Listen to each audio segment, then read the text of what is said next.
Good afternoon, everybody. I'm Sergeant Joe Carty from Peel Regional Police. And today's podcast, we're doing something a little bit different. We have a special guest today not from one of our members of our police service, but from Mississauga Animal Service. And it's this man has a wealth of knowledge. I'm looking forward to talking to him. He's Paro Mohanarajan. Did I pronounce that right? That is right. Okay.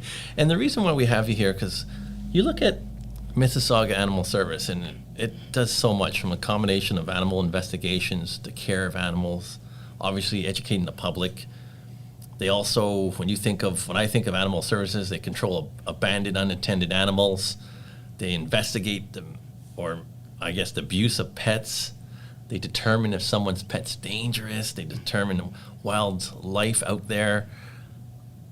Animal control officers, in my view, they maintain public safety, I guess, by enforcing the laws, by enforcing the animal license laws. I know we have to have in our region, our animals have to have be licensed. And I guess working as an animal, I don't know how to say this, it's challenging, it's rewarding, and it requires all kinds of, I guess, knowledge to get this because you're dealing from pets to wildlife. Am I good on this? You got every point down. Okay, so before we get started, why don't you tell me about yourself? So my name is Paro or Parathan Mohanarajan. I'm one of two public education officers for Animal Services here in Mississauga. I've been a public education officer since late 2018, and before that I was actually an Animal Services field officer, so I was on the road attending calls and just doing a bunch of rescues on a regular basis. But previous to that, I was actually working for the OSPCA, or the Ontario Society for the Prevention of Cruelty to Animals, and where I was an animal control officer for 3 years. So you've been right in the line of duty. You did it all, I guess. Exactly, and during that time, when I was at the OSPCA, I worked with York Regional Police for a bunch of calls, and now that I'm in Mississauga, I'm working with you fine people. Okay, question for you: who's a better service, York or us? I'm not going to answer that. Okay, didn't want to put you in the hot seat. All right, so let's get started. I have you here for a reason, because I think the public wants to know all about this, and let's start with animal control officers. What's their duties and responsibilities? Contrary to popular belief, we're not just playing with puppies all the time. We're not just interacting with baby animals of all sorts. We do a lot of things. So we enforce the Animal Care and Control Bylaw of Mississauga, which is Bylaw 0098-04 as amended. So that would include like off-leash stuff, dog bites, prohibited animals, number of animals. We also enforce the Dog Owners Liability Act, which is a provincial legislation which oversees dangerous dogs, prohibited pit bulls, and dog bites as well. So we do a lot of rescues on a daily basis. We deal with both wildlife and domestic type of animals, including reptiles, deer. You covered it all. Yeah, exactly. We work with the community on a lot of different levels. We work with Peel Police for calls. We work with the Ministry of Natural Resources. We work with counselors. We work with a variety of different stakeholders to accomplish our goals for the community. When I was an officer, I work with you guys quite a bit, and I know the member of the public, they call us, they call you guys. When should a member of the public call you guys, Mississauga Animal Services, or 911?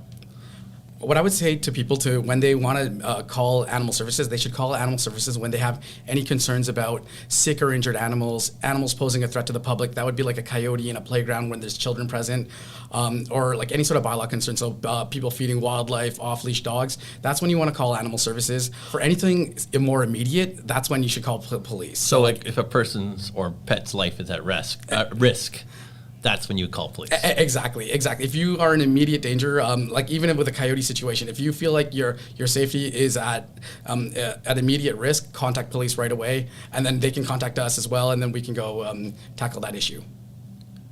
When I get a lot of calls, I'm just thinking trying to think of my brain wrapped around all these animal calls. I get so many, well, not just me, our service, for dogs being locked in a hot car. Is that something that happens often in our community? Unfortunately, Animal Services still continues to get calls about people leaving their dogs in their cars, even during these extreme summer temperatures. It's very unfortunate. I'm not too sure what compels people to do something like that, but what I've seen and dealing with cases myself is are people go into the restaurants or go shopping, leave their animals in their cars, thinking that it'll only be like 10, 15 minutes, but then 2 hours later. How if a dog's locked into a car, windows up, how long could it survive in the car? It's going to be a few minutes before it gets very, very, very hot in there, and it starts affecting their health. So it depends on the temperature. Exactly. So if it's a 30-degree day, they're not going to last 10, 15 minutes. They're full of fur. No, exactly. And then the only way they can release that heat from their bodies is through their mouth, or they're panting or breathing. Okay. What is the most common call that you guys get? The most common call that I would say that Animal Services gets is our off-leash calls, because it happens all the time. People just will have their dogs off-leash for a variety of different reasons. They want to exercise their dog, or they just like their dog not being on leash. So unfortunately, that is a call that we get a lot, which is very preventable. So did they get mad when you get there and say, "Where's your leash for your dog?" Exactly. Unfortunately, that does lead into more escalated situations when we do speak to individuals with their dogs off leash. I could see that happening.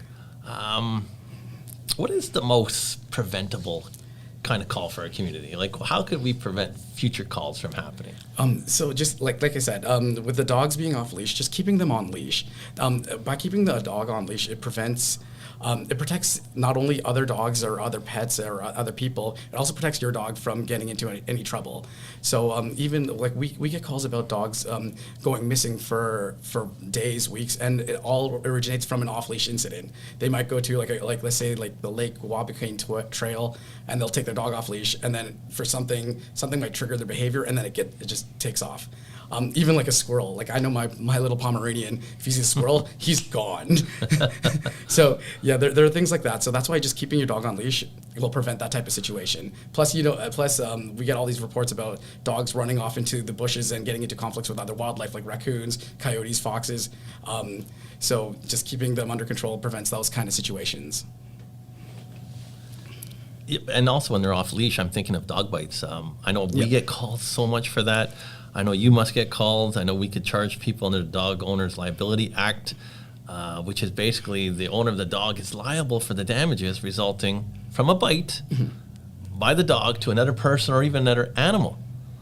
And also in 2019, ask me if I think I'm right here, 2019, PAWS, which is our Provincial Act Welfare Service Act. No, yeah, that's it, from 2019. And that gives us a lot of power to enforce some laws. Before I get into the PAWS Act, let's walk me through this. What does a member of the public do if you're bitten by a dog or your pet is bitten by a dog?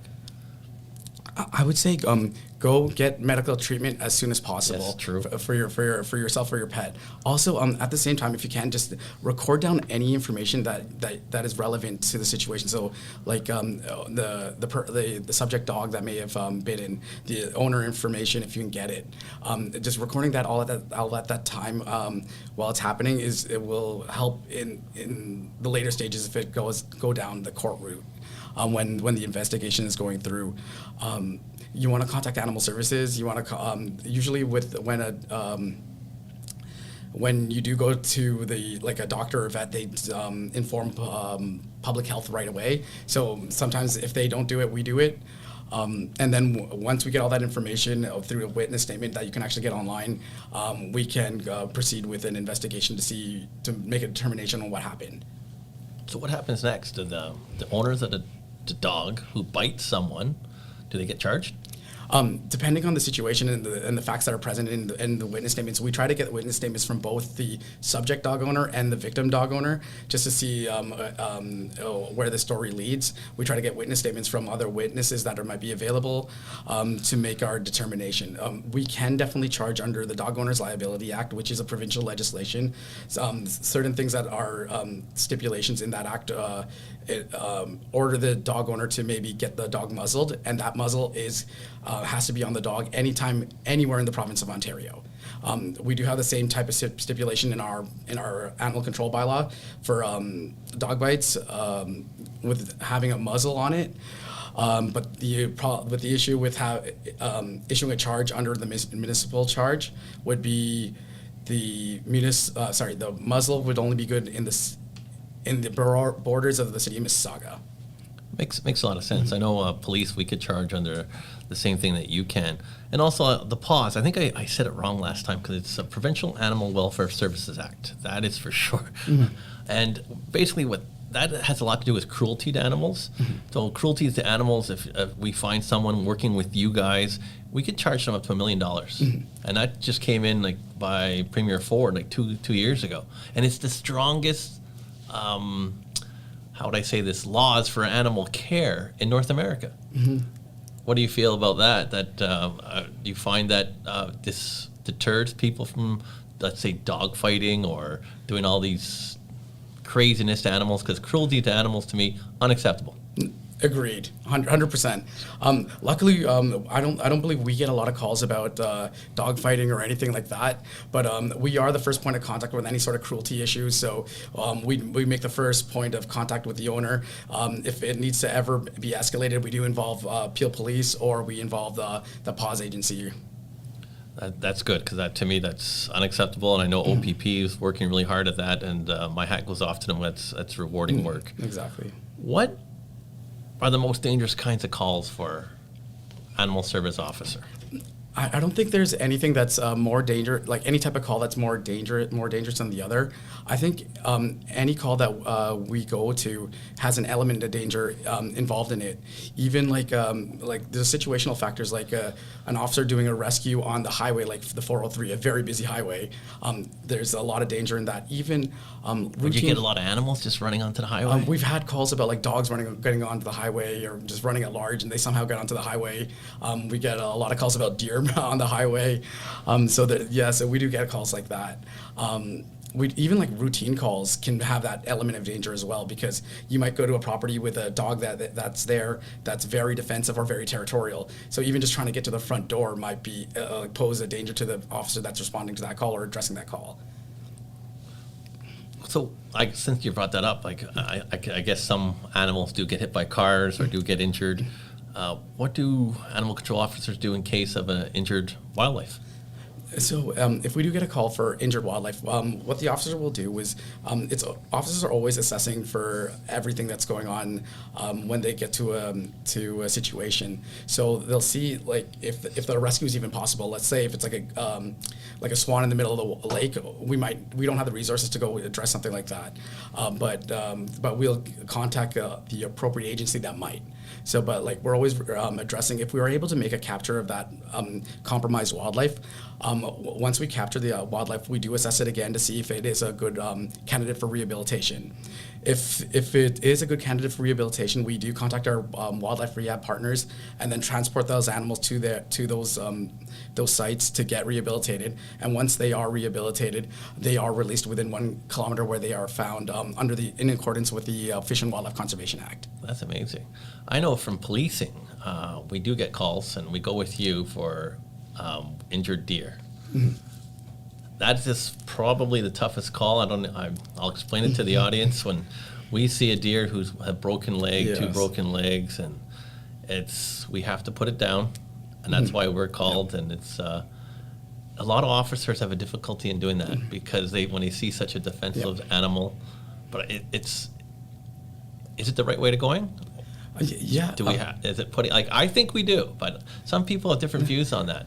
It is the appropriate way of going. To end the animal suffering, that is the best way of dealing with it. Unfortunately, it is very difficult to deal with an injured deer, especially the type of calls that you respond and assist us with like deer being impaled on fences, getting hit by cars.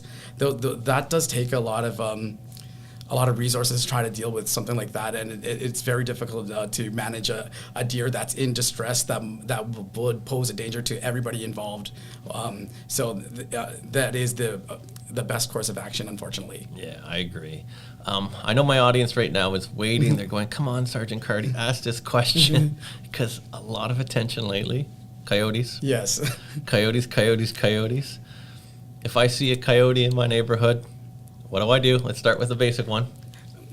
So yes, we do know that there have been very prominent or prevalent cases that are in the media right now, especially with the situations in both Scarborough and Mississauga. But I just want to let people know that coyotes do pose a very little risk to people. They are prevalent in Mississauga, and they only weigh around maybe 30 to 45 pounds. And That small? that's it. Like similar to a medium-sized dog. Okay. That's it. So everyone will tell us that they've seen a coyote that's 120 pounds, like the big size of like a German Shepherd. But in reality, they're just 30 to 45 pounds. They just look a lot bigger than what they are. They just have a lot of fur. They have lanky legs, so that they look a lot bigger than what they really are. So, in fact, the biggest coyote that we've actually picked up in Mississauga has only been 45 pounds.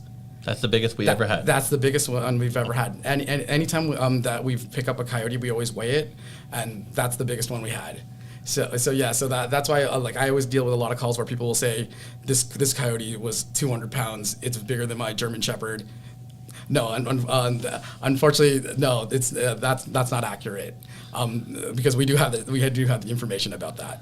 How? And one more thing. So when people do see coyotes in neighborhoods, I do recommend always contacting Animal Service to report the sighting, or even going online to our online interactive coyote map and reporting online. You have a coyote map? Yes, we do. It's coyote map. Yeah. So if I go online right now, I could pull up this coyote map. Exactly, and you can report a sighting online. I always recommend people to always use it or report any sightings, because it does help us allocate resources to those kind of concerns. So like if we're getting a lot of calls on, let's say, financial drive, if we're getting let's say 30 calls one day, well, that's going to make us look into it so that we can go allocate patrols, our outreach, just so we can try to determine what's going on and try to maybe see if there is a situation where a coyote's frequenting a place. We want to stop that. Okay. So I've been hearing on the news, it's all there. So how frequent are coyote attacks? Let's go with on other animals like pets and humans. I need. What are the stats? Yes. So a coyote, any sort of coyote attack with a person remains very, very low. The risk is very low. We do our stats every year. There's been no human conflicts this year, last year, and the year before, I believe. Unfortunately, whenever there is a conflict with coyotes, it's usually between a dog and a coyote, and the recurring themes whenever there isn't a conflict, it's usually because the dog is either off leash in a green space, or unsupervised or unattended on somewhere on the owner's property. So, and what we do tell our residents to do to try to lower the risk is just try to keep your dog on leash, and supervise your pet in close proximity anytime you're on your own property. So how many of these conflicts do we get with a coyote dog? Last year we had 13 conflicts, nine dogs, 4 cats. But to put the danger into perspective, we had 210 dog bite investigations. 210 dog bites? Exactly. And you have 13 coyote conflicts, exactly. And 210 dog bites. Exactly. So what I would say is, even though the dog bites stats are still pretty low, you are more likely to get into a conflict with a domestic dog than an actual coyote. I did not know that. But obviously coyotes are there. And so how would you, let's say I'm walking my dog, and how would I protect my pet from a coyote? Okay, so because you always got to be. I know it's rare, and I like that, but I like to be prepared. Yeah. So we know coyotes are most active during the low light hours of the day, so dusk and dawn times. So you might want to arrange your patrols. So your walks, so you're not doing it at those times, trying to avoid big green spaces. You want to keep your dog on leash at all times. So if you do encounter a coyote, what you want to do is look as big as you can. Put your arms in the air, shout, yell, scream. Yeah, exactly. Okay. And don't turn around and run. That's everyone's first instinct to do. But let's say I run fast. No, unfortunately, no. The prey drive of the coyote might kick in, and so it might chase you. So you're just promoting that type of behavior. I just want to tell you, it may not look it, but I do run fast. So you want to keep making a lot of noise, keep your focus on the coyote, and then once the coyote has moved on, or you feel it's safe to do so, go about your way. And also don't feed wildlife, because that's unfortunately a big thing that's happening in Mississauga. Oh, I'll have to get. I remember that one. What do you do if you encounter a coyote? Okay, so you basically went over it, all that stuff. You basically stay calm. You wait till it goes away. You make yourself big. Keep your dog on a leash. You keep, I guess, cats indoors. And okay, that makes sense to me. How about when I'm on a walk with my dog, or if other people, what dangers you have when you approach an injured wildlife, like a goose or a raccoon or something? Yeah, wildlife are unpredictable. So and even any sort of animals that you don't know are unpredictable. So you don't want to go and try to interact with any sort of animal like that, even especially an injured animal where it might be very defensive. So what we do tell residents to do is contact Animal Services. We have the resources and the training to go and deal with that type of situation. Even with domestic pets. So you want them to avoid it? Yeah, exactly. You want to avoid it. Exactly. If you don't know the animal, leave it alone. Because you don't want to put yourself in danger. Exactly. What do you do if you're bitten or scratched by one of them? Because some people will. Some people will. Yeah, exactly. It does happen. So it does happen. So if I'm that guy and I get bitten or scratched by what is it? Go wash out the wound and then go seek medical attention as soon as possible. It's possible that you might have to get a rabies shot from your medical providers. We do, like, just to make everyone feel a little bit better, we do constant testing of the animals that we pick up in Mississauga. The Ministry of Natural Resources tests our cadavers that we pick up, and at this point in time, there's no cases of rabies in Mississauga. None in Mississauga. So I didn't have to give a whole speech about this rabies? No, you don't. So we're good right now. Okay, since I brought up raccoons right there, injured raccoons. Raccoons are everywhere. How do you deter raccoons or skunks from messing up my property, or going under my deck or under my shed? They're everywhere. So what you want to do They're so cute. No, exactly. Rocket Raccoon from Guardians of the Galaxy. Exactly. What you want to do is identify any sort of attractant. So wildlife are coming onto your property for a reason. Either there is something that's attracting them there, like food or shelter, or they're using it as a throughway to get to another property that has food and shelter. So you want to identify the attractant. So removing anything that would be edible to that type of wildlife. Let's say it's a raccoon or skunk. They're both omnivores. You want to remove anything that they would eat. So unfortunately, open vegetable gardens are attractants for wildlife, including mice and rats. Even hot peppers? I grow a lot of hot peppers. Yep, sometimes. Okay. So I know it's not popular, but if you want to avoid conflicts with wildlife, you want to remove those attractants. So open vegetable gardens, fallen bird seed from a bird feeder, you want to pick that up right away. You want to have your compost in a good state of repair so it doesn't attract mice and rats or other wildlife to eat that. And picking ripened fruit or fruit that's fallen to the ground from a fruit bush or a fruit tree, that's all. You want to remove all that so you don't have an attractant for wildlife. For skunks, they love making their homes under sheds and patios. You want to block off any sort of clearance under those type of things so you don't have an area. Even foxes love making their dens under those type of things. So do we have a lot of foxes in Mississauga? We get a lot of calls about foxes in Mississauga. Wow. You know what? Just talking like that just reminds me of something. I remember just like 3-4 years ago, I had a call. I'm on the road. We have a call for a break and enter in progress at around 2 o'clock in the morning. Okay, you wouldn't believe this. So what that means is someone's in their house sleeping. They wake up to the sound and they go, there's someone trying on my roof getting into my house. That is the most terrifying call. So what I do as the sergeant, at the time I was acting, I wasn't a full-time sergeant. I'm bringing all my units there. I go, this is a terrible crime. So I'm putting every resource I have. I'm calling TAC. I'm calling Canine.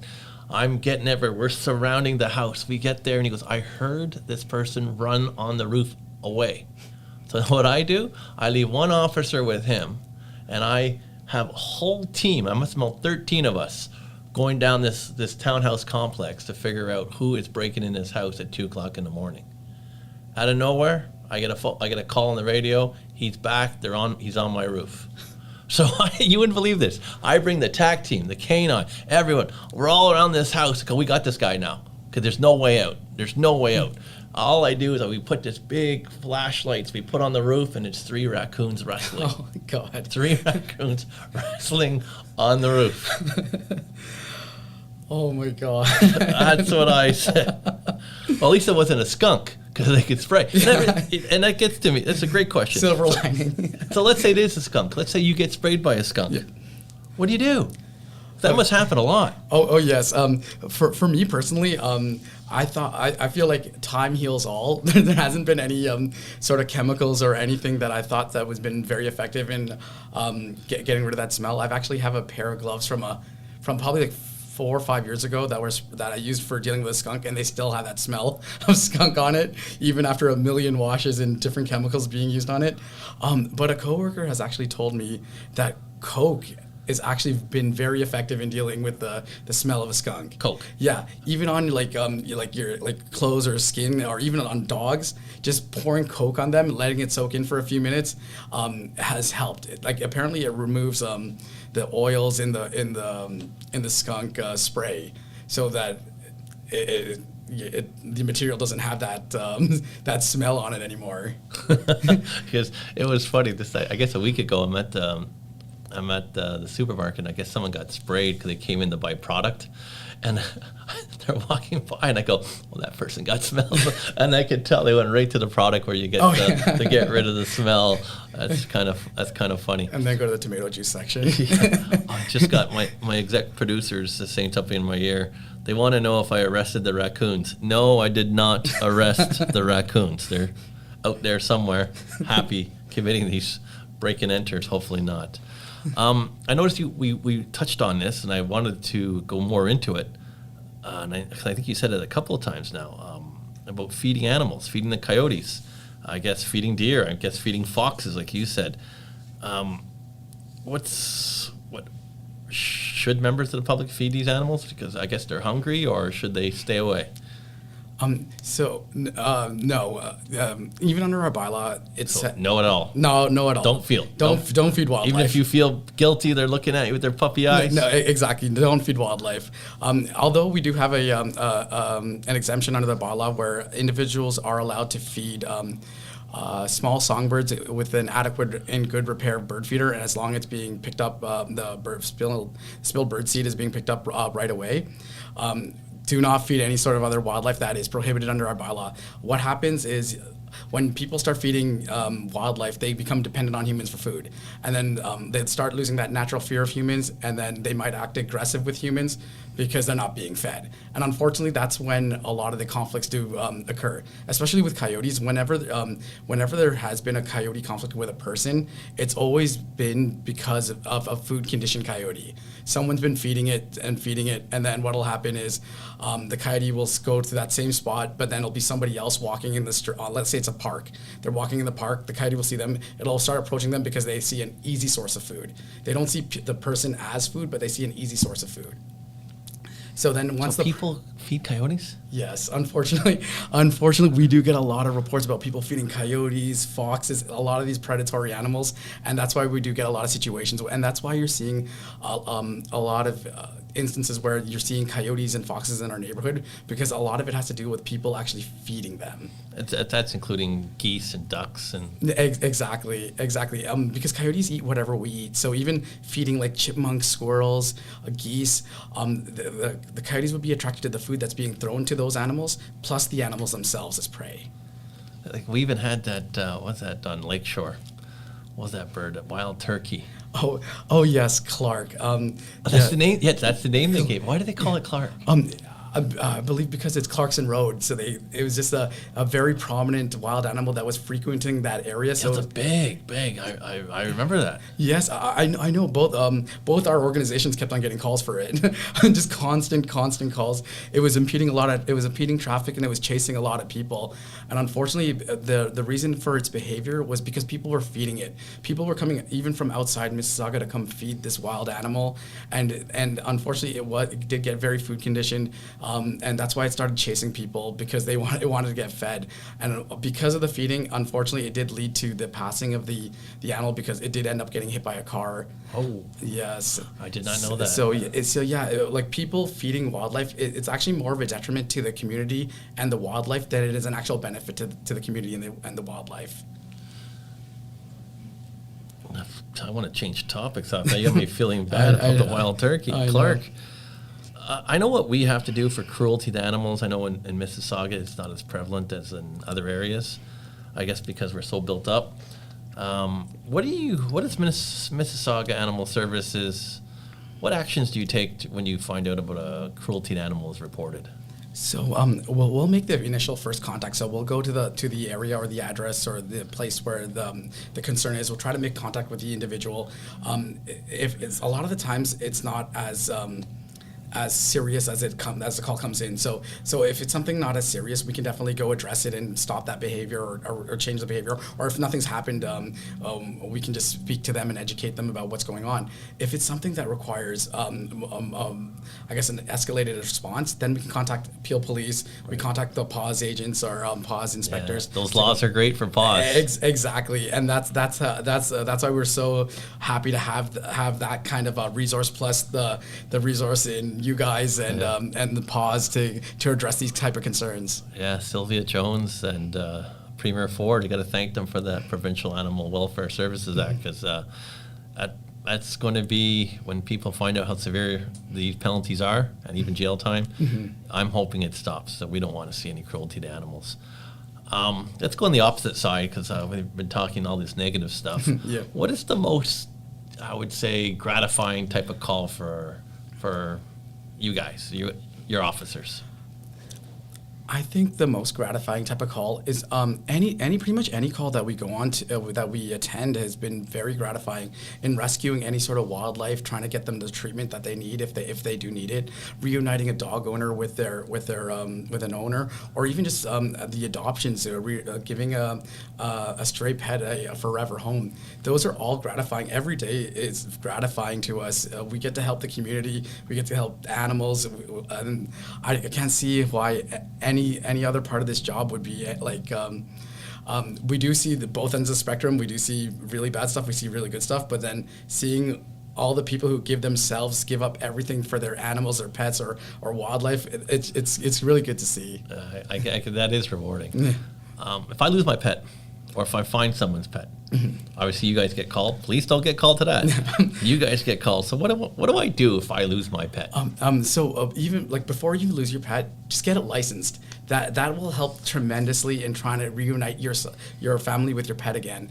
So if we pick up an animal that has a license, we have it in your information in our database. We just look at that. Is that expensive for me to get my pet license? Not at all. It's anywhere from I believe it's $20 That's nothing. to $45 for an unaltered pet, $20 for an altered pet.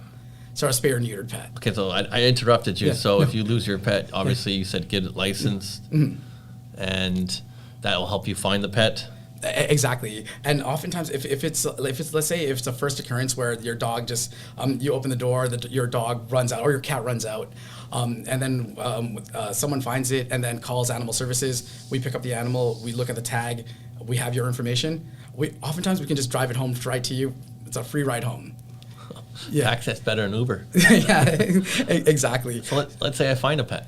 Contact Animal Services, and then an officer will come and pick up the animal, try to look for a license tag on it. If it doesn't have a license tag, we scan for a microchip to see whose owner, associated with an owner, and then we take it back to the shelter, and then it will be on stray hold for the owner to come pick it up. So I guess the licensing pays for the shelters. Exactly. All the financial input from the licenses does pay for all the animal-related stuff at our shelter. Yeah, you look at animal shelters. Yeah. They're such a vital role in our community, because when you look at it, they work to reunite pets with their owners when they're lost. The shelters find new homes for these animals, like use forever home. Yeah. I like that for these animals, and for the workers. I guess it's a thankless job. Like you have to find space for all these animals, find homes, find these animals have been hurt, you coordinate, I'm assuming, pet adoptions. Yep. And you develop all these social media campaigns so some people could adopt these unwanted pets, and a lot of them need homes. Mm-hmm. And I guess like Bob Barker, you got to spay and neuter to these animals too. I guess you guys, there's so much. Animal shelter staff, and they work so hard. And I really, my hat goes off to them. And I know you guys always need money because it costs a lot of money to have all these pets in the shelter. How could someone donate to an animal shelter? What we can get, just donating like blankets, towels, even old newspapers, like stacks and stacks in the old newspaper. It does help the animals at our shelter. It helps for rescues for our wildlife. Even donating, you can just contact the the animal services shelter and donate monetary sums. That does go to our SCARF, which is our SCARF fund, which is actually called the Specialized Care for Animals and Resources Fund. So any sort of monetary donation goes into helping animals in need. So let's say if we pick up a dog that has like an eye issue, we can use those funds from that charity to address that eye issue with and pay for that surgery. Wow, that's amazing. Yeah. Most people, maybe I'm wrong here. From my understanding, animal shelters, most of it's volunteers. At this current time, because of COVID, we don't have any volunteers. It's all city staff. Okay, so let's say the future, because I think this is such a good cause. Let's say a year from now, COVID's gone. Yay! Standing ovation. Would you accept volunteers? Definitely. We're always looking for volunteers. They can always go onto the City of Mississauga website and go to the Animal Services section and actually download the volunteer application to go and apply. And then I do believe you just send it to it's mypet.info@mississauga.ca email account, and then we'll receive it, and then we can look into getting some volunteers. It's, when I started policing 20-something years ago, I used to basically think that you guys were dog catchers. Your job has evolved where it's bigger than that. Mm-hmm. You guys are there for any sort of animal-related concerns, which is amazing. I really enjoyed having you here today. I thought this was very educational for me. I learned a lot about don't feed animals. yeah, exactly. And I do have a number here for animal cruelty. Cruelty to any animal is not tolerated in Ontario. And I looked this up when we were talking. If you think an animal is distressed or being abused, you can call Mississauga Animal Services. You can call us. But the provincial one, they're very good too. And I'll give you the number. It's 1-833-9-ANIMAL. So it's 1-833-9-264-625. Call them if you have any animal is in distress or being abused, or call us, obviously. And also, for us, if any questions on this podcast, you can always send us an email at beyond911@peelpolice.ca. And how about if they want to contact you guys? You have your website, obviously. Yeah, exactly. So if they want to contact the Animal Services, they can call 905-896-5858, or they can visit our website. It's mississauga.ca/animal services.